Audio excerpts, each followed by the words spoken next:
Audio Jungle.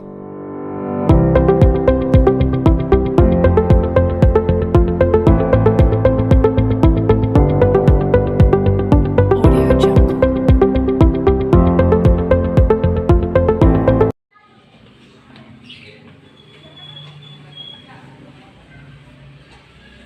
Assalamualaikum warahmatullahi wabarakatuh. Waalaikumsalam warahmatullahi wabarakatuh. Selamat pagi anak-anak. Pagi. Bagaimana nih kabar hari ini? Baik, galau Bu. Galau kenapa? Habis diputusin Bu. Ya Allah. Semoga cepat punya pengganti lagi ya. Amin. Oke, ada yang tidak berangkat hari ini? Ada Bu. Siapa? Sofi. Kenapa? Kakaknya lahiran Oh, di mana lahirannya? di bidan. Bidan desa biasa. Dilancarkan lahirannya ya. Amin. Oke, sebelum memulai pelajaran, alangkah baiknya kita berdoa terlebih dahulu. Nah, siapa di sini ketua kelasnya? Yuli Bu. Desi Bu. Yuli. Desi aja Bu. Desi. Desi atau Yuli nih? Desi ya. Desi ya. Ya tuh. Oh, Desi. Ya, mangga Desi dipimpin doanya. Oke. Sebelum belajar, alangkah baiknya kita berdoa. Berdoa dalam hati mulai. Selesai. Alhamdulillahirrahmanirrahim. Oke anak-anak, sebelum memulai pelajaran, Ibu akan mengajak kalian untuk ice breaking. Nah, ice breaking ini bertujuan untuk memberikan edukasi mengenai cuci tangan yang benar. Karena kita ketahui bahwasannya negara kita ini sedang dilanda oleh wabah virus corona. Nah, sebagai langkah awal untuk pencegahannya, kita harus sering-sering cuci tangan. Oke, maka dari itu Ibu akan memberikan cuci tangan yang benar bagaimana, dan kalian ikutin Ibu ya. Oke, semuanya berdiri. Ya, Bu. Lebih sedia lah. Iya. Ya, yuk. Senyum dong, senyum Yuli. Hey. Jari-jarinya ya, jangan lupa ya.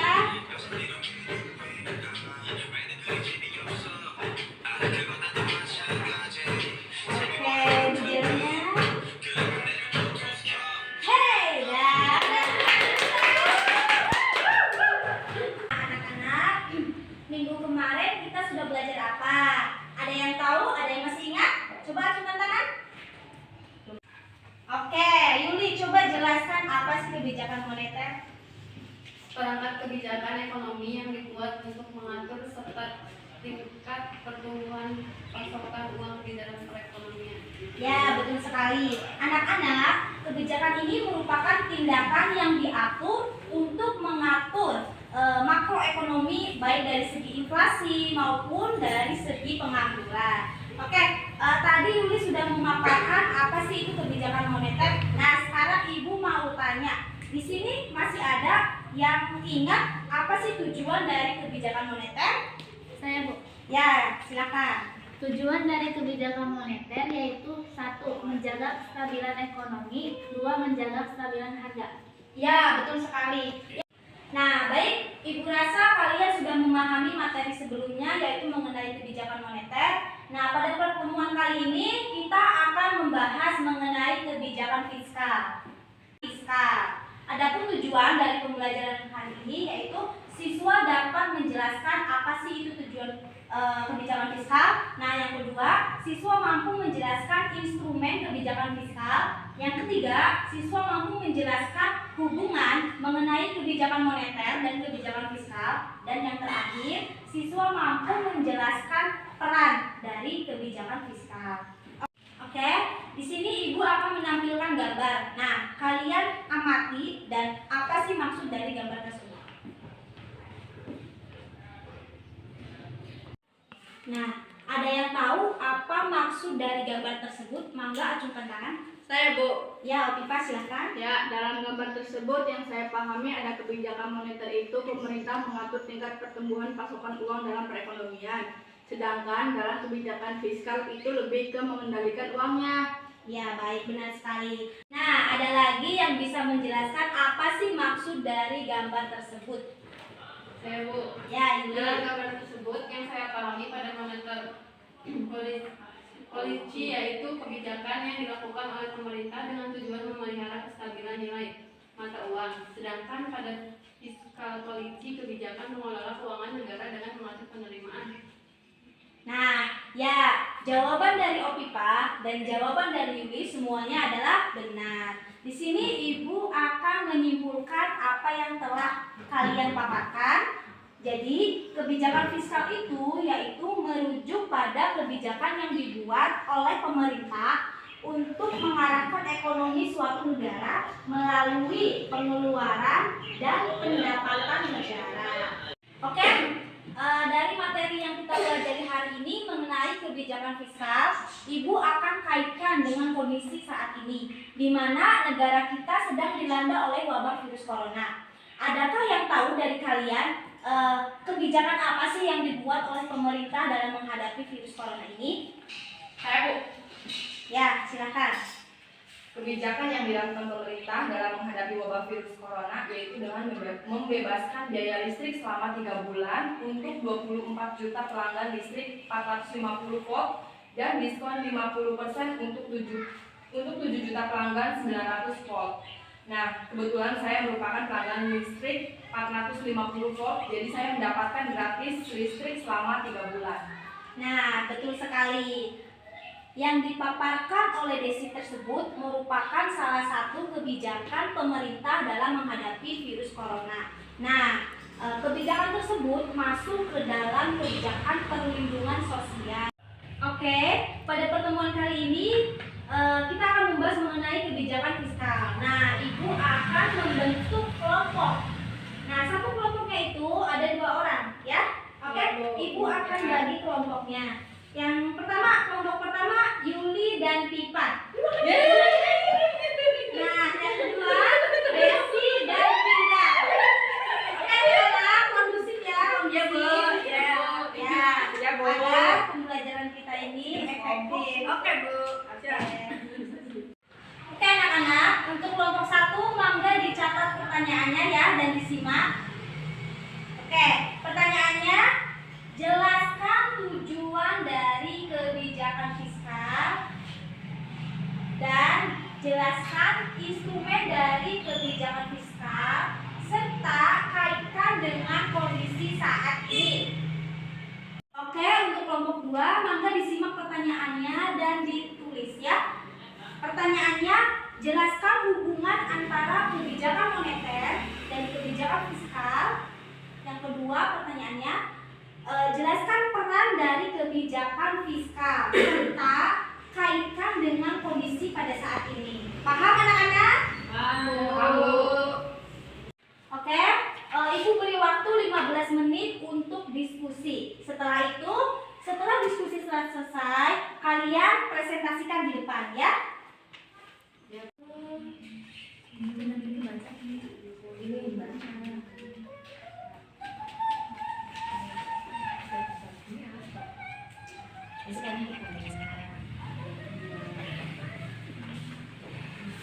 Apakah ada yang kesusahan? Sudah ngerti? Ngerti? Baik. Ini, Bu. Ya. Ya, nanti kamu tanya kita kalau sama. Ya.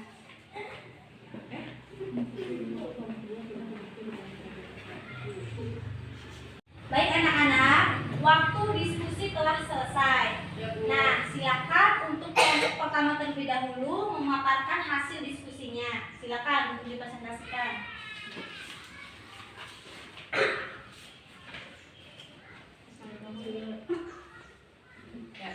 Assalamualaikum warahmatullahi wabarakatuh. Waalaikumsalam. Kami dari kelompok 1, saya Desi Komalasari dan anggota saya ya, ingin mempresentasikan hubungan antara kebijakan moneter dan fiskal dan yang kedua peran kebijakan fiskal.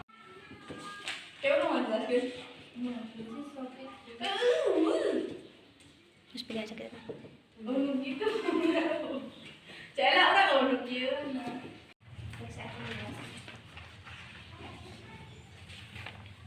Oke, selanjutnya saya akan menjelaskan tentang peran kebijakan fiskal. Meningkatkan produk domestik bruto. Dalam peran meningkatkan produk domestik bruto, kebijakan fiskal bisa dijalankan dengan cara memperbesar pengeluaran pemerintah. Pemerintah dapat menjalankan proyek pembangunan yang didanai oleh APBN dan dana-dana lainnya. Nah, sudah kita ketahui bahwasannya peran kebijakan fiskal adalah keadaan saat ini, yaitu dijalankan dengan cara memperbesar pengeluaran pemerintah seperti menambah anggaran sebesar 405,1 triliun. Oke, mungkin itu saja hasil presentasi dari kami. Kurang lebihnya mohon maaf bila ada salah-salah kata. Mangga, ada yang ditanyakan untuk kelompok pertama? Ada. Apakah ada cara lain yang dilakukan pemerintah dalam meningkatkan produk domestik bruto? Silakan kelompok pertama dijawab. Pada saat ini pemerintah menerapkan kebijakan moneter dalam menghadapi COVID-19 dengan cara pemberian keringanan dan penundaan pembayaran kredit atau leasing sampai dengan 10 miliar, termasuk untuk UMKM dan pekerja informal maksimal 1 tahun. Nah, sedangkan dalam kebijakan fiskalnya, anggaran kartu prakerja dinaikkan dari 10 triliun menjadi 20 triliun untuk 6 juta orang yang terkena PHK. Sekian dari kelompok 1, kurang lebihnya mohon maaf. Wassalamualaikum warahmatullahi wabarakatuh. Waalaikumsalam. Tepuk tangan dulu dong. Baik, kelompok 1 sudah selesai. Sekarang giliran kelompok 2 untuk mempresentasikan hasil diskusi. Silakan. Assalamualaikum warahmatullahi wabarakatuh. Waalaikumsalam warahmatullahi wabarakatuh. Perkenalkan, saya Yulia Ningsi dan ini anggota saya. Di sini saya akan presentasi dan menjelaskan tentang kebijakan fiskal, tujuan kebijakan fiskal dan instrumen kebijakan fiskal. Nah, jadi saya di sini akan menjelaskan tujuannya itu apa dan instrumen kebijakannya itu bagaimana.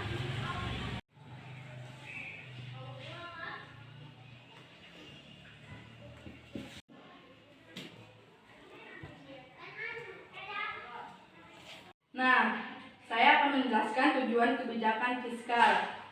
Mencapai kestabilan dan meningkatkan pertumbuhan ekonomi nasional. Nah, untuk mewujudkan tujuan tersebut pada saat ini di tengah wabah virus corona, salah satu yaitu dilakukan dengan pengurangan pajak yang harus dibayar. A. Relaksasi pajak penghasilan pasal 25 PPh pasal 25 melalui skema pengurangan PPh pasal 25 sebesar 30% kepada 19 sektor tertentu. Nah, untuk yang kedua, instrumen kebijakan fiskal. Anggaran defisit atau kebijakan fiskal ekspansif yang merupakan salah satu kebijakan pemerintah bertujuan untuk memberikan stimulasi pada sebuah perekonomian. Hal ini dilakukan dengan cara mengupayakan pengeluaran negara untuk belanja dan membangun lebih besar daripada pemasukan selama kurun waktu tertentu. Nah, pada keadaan saat ini, pemerintah memutuskan untuk menambah anggaran belanja pembiayaan APBN 2020 untuk penanganan COVID-19 sebesar 405,1 triliun. Oke, sekian dari presentasi kami. Ada yang mau ditanyakan? Saya ingin bertanya, dalam anggaran tersebut, adakah rinciannya untuk apa saja anggaran dialokasikan? Ya, mangga dijawab kelompok 2 pertanyaan dari kelompok 1. Oke. Ya, saya ingin menjawab rincian anggaran dialokasikan untuk sejumlah sektor. Nah, sektor tersebut diantaranya bidang kesehatan 75 triliun, pelindungan sosial 110 triliun, insentif pajak dan stimulus kredit usaha rakyat 70,1 triliun, pemulihan ekonomi 150 triliun. Nah, itu adalah jawaban dari pertanyaan kelompok 1. Jadi kelompok 1 bagaimana? Apakah sudah jelas? Jelas, Bu. Baik, silakan kelompok 2 untuk menutup presentasinya. Ya, sekian dari kami. Kurang lebihnya mohon maaf. Wassalamualaikum warahmatullahi wabarakatuh.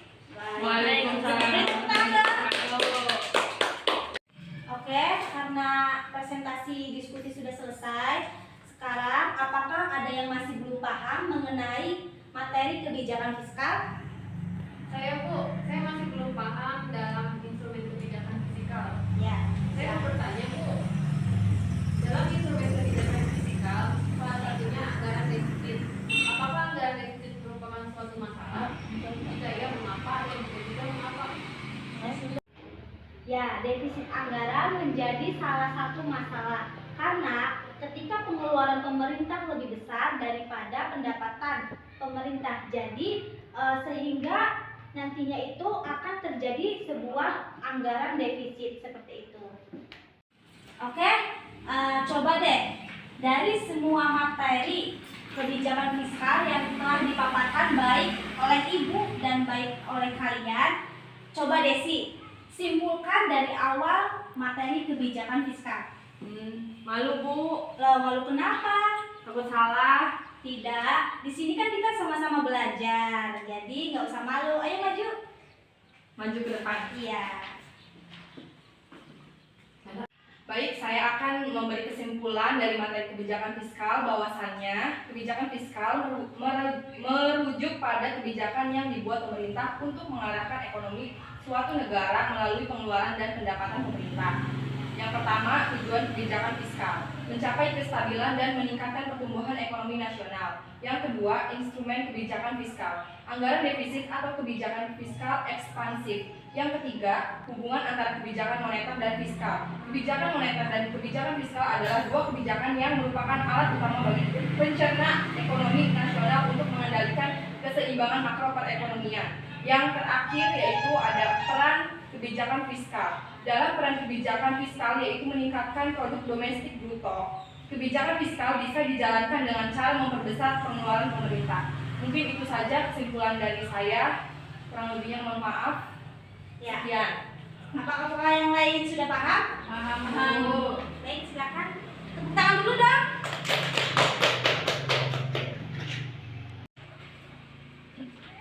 Nah, mangga anak-anak untuk hasil diskusinya dikumpulkan ke depan ya.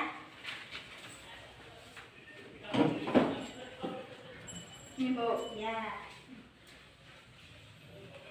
Nah, anak-anak, setelah Ibu amati pemaparan-pemaparan kalian di depan dan dipresentasikan, Ibu akan memberikan reward untuk kelompok yang terbaik dan terkompak. Ayo, siapa ya? Kelompok 1 atau kelompok 2?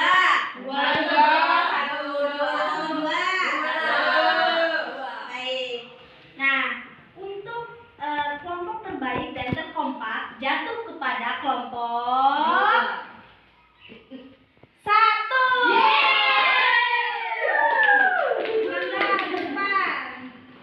Nah, ini rewardnya semoga. Ya, silakan duduk. Semoga reward tersebut dapat menumbuhkan semangat kalian untuk terus belajar. Amin. Dan beres. Nah, sebelum Ibu tutup pelajaran pada pertemuan kali ini, Ibu berpesan bahwasanya kalian jangan cepat merasa puas, harus terus dan belajar. Jangan merasa pada hari ini kalian sudah pintar, jangan merasa kalian puas atas semua materi yang kalian pahami pada hari ini. Ibu pesan kalian terus semangat belajar dan jaga kesehatan. Oke? Ya Bu. Oke, karena pelajaran sudah selesai, kita bersama-sama ucapkan